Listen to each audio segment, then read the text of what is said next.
بات کر رہے تھے کہ پاکستان میں جو کرپشن ہے اس کے حوالے سے عجیب عجیب انکشافات، عجیب عجیب چیزیں سامنے آ رہی ہے. کہیں پہ ہنسنا، کہیں پہ رونے کی کیفیت ہو جاتی ہے، کہیں غصہ آ جاتا ہے، کہیں پہ افسوس ہوتا ہے، کہیں پہ حیرت ہوتی ہے، اور کہیں پہ اپنے حکمرانوں کے حوالے سے کہ روؤں دل کو کہ پیٹو جگر کو میں، مقدور ہو تو ساتھ رکھو نوحگر کو میں. ایسی چیزیں سامنے آ رہی ہے کہ ہمیں افسوس ہو رہا ہے. ایک غیرت مند، ایک غیور اور ایک دنیا میں ریسپیکٹیبل، ایک قابل قوم جس نے ہجرتوں کا ایک بہت بڑا سفر طے کر کے، ہجرتوں کا ایک بہت بڑا راستہ طے کر کے، شہادتیں پیش کر کے، ایک چنیدہ قوم، ایک منتخب قوم نے ایک ملک حاصل کیا. اس ملک پہ ایک ایسی اشرافیہ، ایک ایسی کرپٹ طبقہ اور ایک ایسا جو ہے کلاس آ کے ہمارے اوپر حکمران بنی، ہمارے اوپر حکومت کرنے لگی، جن کے رویے، جن کے ڈاکے، جن کی چوریاں، جن کی کرپشن سے آج پوری دنیا میں ہمارا سر شرم سے جھک جاتا ہے. ہمارے ملک میں 2 خاندانوں نے قریب 40 سال تک اس ملک کا چین لوٹا، اس ملک کا سکون لوٹا، اس ملک کے خزانے کو لوٹا، اور لوٹ کے باہر ملکوں میں بینک بیلنس بنایا. قوم کو سمجھ نہیں آ رہی تھی، قوم بیدار نہیں تھی، قوم جاگ نہیں رہی تھی. قوم کو معلوم تھا کہ ان کے ملک قرضوں میں ڈوب رہا ہے، ان کا ملک IMF کے قرضے تلے دبا ہوا. قوم کو معلوم تھا کہ بچہ اس کا بال بچے کا وہ بیرونی قرضوں میں بھیگا ہوا ہے. ہمارا ہر بچہ قرضے میں مقروض ہو کے پیدا ہوتا ہے، لیکن قوم میں شعور نہیں تھا، احساس نہیں تھا. اب جا کے قوم میں شعور آیا ہے تو عجیب عجیب چیزیں سامنے آ رہی ہیں. میاں نواز شریف صاحب اڈیالہ پہنچ چکے، وہ اپنے انجام سے 2 4 ہو چکے، وہ مکافات عمل کا شکار ہو چکے. انہوں نے جو دولت بنائی تھی لندن میں، دیگر ملکوں میں، دیگر شہروں میں پراپرٹیز بنائی تھی، وہ اس کی منی ٹریل نہیں دے سکے. انہوں نے کن ذرائع سے کمائی تھی دولت؟ کیونکہ پاکستان کے ایک ادارے کے آپ جب ذمہ دار ہوتے ہیں تو آپ کو یہ ثبوت دینا ہوتا ہے کہ آپ نے دولت کہاں سے کمائی، کیسے کمائی، آپ کے ذرائع انکم کے کیا تھے. وہ عدالت میں 15 مہینے تک پیشیاں بھگتتے رہے، 183 پیشیاں ہوئی، لیکن وہ ثبوت فراہم نہیں کر سکے، وہ رسیدیں نہیں دے سکے کہ انہوں نے دولت کیسے کمائی. کبھی آئیں بائیں شائیں قطر وطر کرتے رہے لیکن ثبوت نہیں دے سکے. وہ اپنے انجام سے 2 4 ہوئے. لیکن اس سے بھی بڑا ٹھگ اس ملک میں ایک اور تھا، آصف علی زرداری، جو کبھی کراچی کے بمبینو سینما کے باہر ٹکٹیں فروخت کرتا تھا، کبھی وہ کراچی میں لوگوں کی جیبیں کاٹتا تھا. وہ شخص پاکستان کا صدر بنا. ہمارے لیے شرم سے ڈوب مرنے کا مقام تھا جس دن آصف علی زرداری صدر بنا. اب آصف علی زرداری کے اس کے جو چوریاں، اس کے ڈاکے، اس کی کرپشن سامنے آ رہی ہے، عجیب عجیب چیزیں سامنے آ رہی ہے. شروع ہوتی ہے سندھ سے. سندھ میں سب سے پہلے ایک اومنی گروپ، یہ ایک گروپ تھا، بزنس گروپ تھا، ان کی 8 کمپنیاں تھی. آصف علی زرداری آیا، آصف علی زرداری کے ان کے ساتھ لنکس بنے، ناجائز لنکس بنے، اور انہوں نے کام ایسا شروع کیا کہ جعلی اکاؤنٹس کے ذریعے پیسہ جو ہے کرپشن کا جو پیسہ تھا بیرون ملک منتقل کرنا شروع کر دیا.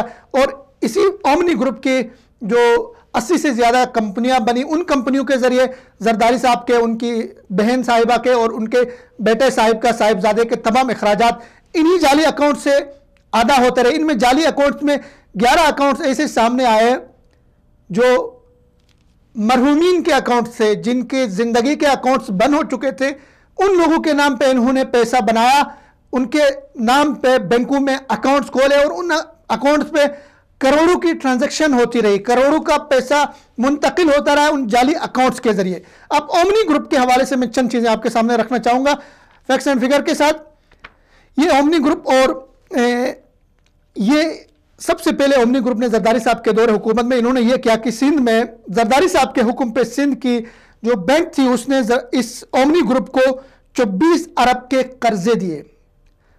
حضرت زرداری صاحب کے حکم خاص پر اومنی گروپ کو 24 ارب کے قرضے دیے گئے، جبکہ یہ سندھ کا جو بینک تھا یہ قانونی طور پہ 4 ارب سے زیادہ قرضے دینے کا مجاز نہیں تھا، چونکہ اس کے ٹوٹل جو اپنے اثاثے تھے وہ 16 ارب تھے. قانونی طور پہ یہ مجاز نہیں تھا، قانونی طور پہ اس کے پاس یہ اختیار نہیں تھا کہ یہ اتنی بڑی اماؤنٹ قرضے میں دے دے. تو انہوں نے زرداری یہ جو ہے گروپ کو جو ہے بینک نے اس بینک نے، سندھ کے بینک نے زرداری صاحب کے حکم پہ 24 ارب کے قرضے دے دیے، جبکہ یہ 4 ارب سے زیادہ قرضہ دینا نہیں دے سکتا تھا۔ آپ میں سے کتنے ہیں جن کو پاکستان کے بینک قرضے دیتا ہے؟ کاروبار کے لیے، بزنس کے لیے کس غریب کو قرضے دیتا ہے؟ لیکن زرداری صاحب کے حکم پہ اس اومنی گروپ کو 24 ارب کے قرضے دیے سندھ کے ایک بینک نے۔ اس کے بعد شروع ہوتی ہے اومنی گروپ کی نوازشات زرداری صاحب کے اوپر کہ ان جعلی اکاؤنٹ میں سے آپ دیکھیں، حیرت ہوگی آپ کو، اومنی گروپ نے آصف علی زرداری صاحب کے لیے $90 لاکھ کا ہیلی کاپٹر خریدا۔ اس اومنی گروپ نے زرداری صاحب کے لیے $90 لاکھ کا ہیلی کاپٹر خریدا۔ اس ہیلی کاپٹر پہ زرداری صاحب سفر کرتے رہے، اور بلاول زرداری صاحب کے لیے بلٹ پروف ٹرک خریدا، جس کے لیے 14.6 ملین روپے ان جعلی اکاؤنٹ سے ادا ہوئے۔ 14.6 ملین روپے جو ٹرک انہوں نے خریدا تھا، بلٹ پروف ٹرک تھا، باہر سے خریدا تھا، اس کی حفاظت کے لیے بلاول صاحب کی حفاظت کے لیے آپ کے جعلی اکاؤنٹس کے ذریعے یہ پیسے ادا کیے گئے، اور قومی خزانے سے ادا کیے گئے، لیکن جعلی اکاؤنٹس کے ذریعے ادا کیے گئے۔ اسی طرح زرداری خاندان نے اومنی گروپ کے جہاز پر 110 بار سفر کیے، اور ان جتنے سفر کیے 110 سفر بیرون ملک کے انہوں نے کیے، پیرس گئے، لندن گئے، امریکہ گئے، مختلف ملکوں میں گئے، اور ان کی ادائیگی بھی جعلی اکاؤنٹس کے ذریعے ہوئی۔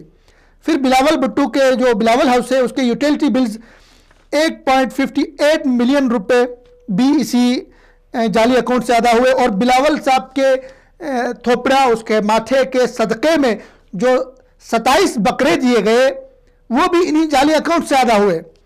اور ان کے جو ہے اور تو اور زرداری صاحب کے جو ڈرائی کلین کا خرچہ تھا وہ بھی انہی جعلی اکاؤنٹ سے ادا ہوتا رہا۔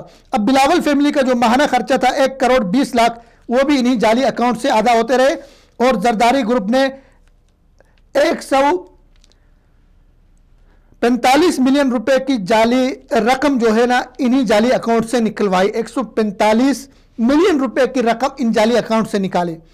اسی طرح زرداری صاحب نے اپنے وکیل کو 2.3 ملین کی رقم ان جعلی اکاؤنٹ سے ادا کی۔ اپنے وکیل کے لیے جو رقم ادا کی وہ انہی جعلی اکاؤنٹ سے ادا کی۔ دلچسپ بات یہ ہے کہ زرداری صاحب کو انہی کیسز سے بری کرنے کے لیے جو وکیل کیس لڑ رہا ہے اس وکیل کو ادائیگی بھی جعلی اکاؤنٹ سے ہو گئی ہے۔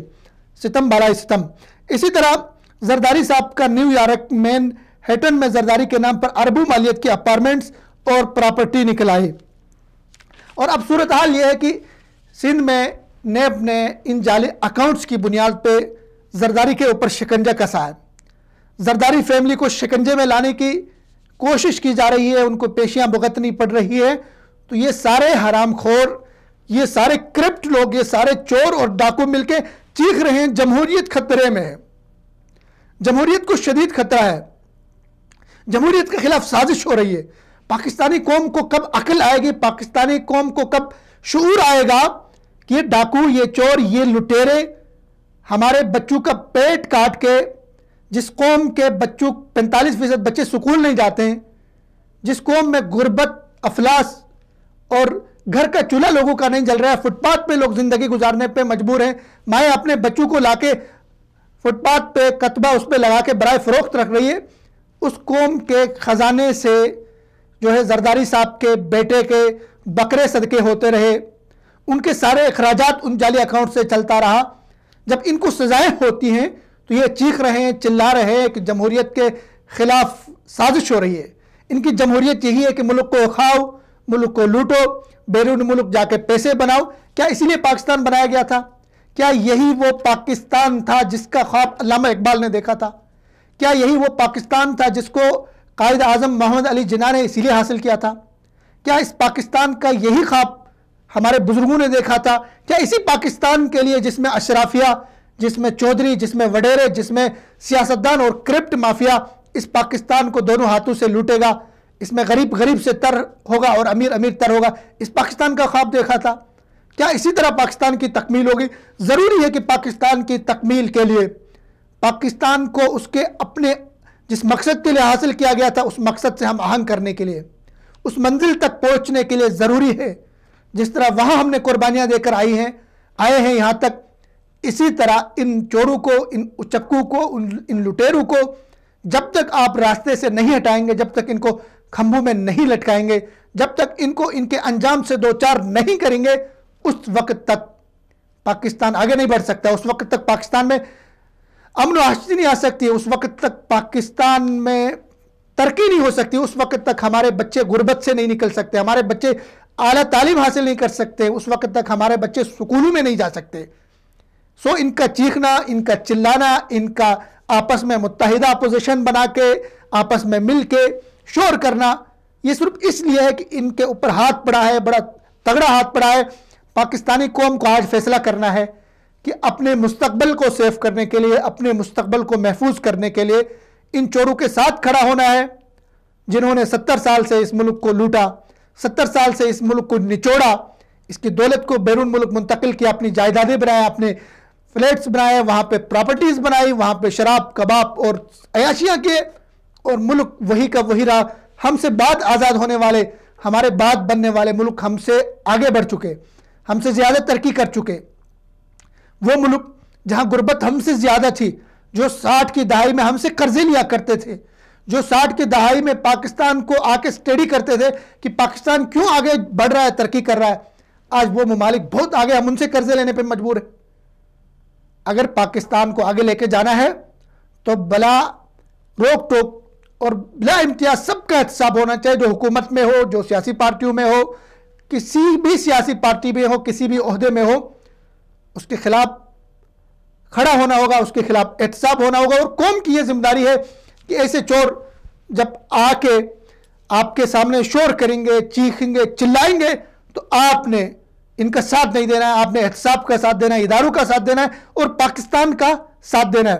سو زرداری صاحب کچھ ہی دنوں میں انشاءاللہ اڈیالہ کا مہمان بنیں گے، اور مہمان ہی نہیں، ان کی ساری جو انہوں نے پاکستان کا پیسہ لوٹا ہے وہ پیسہ بھی واپس آئے گا، قوم کو جلد اس حوالے سے بھی خوشخبریاں بنیں گی۔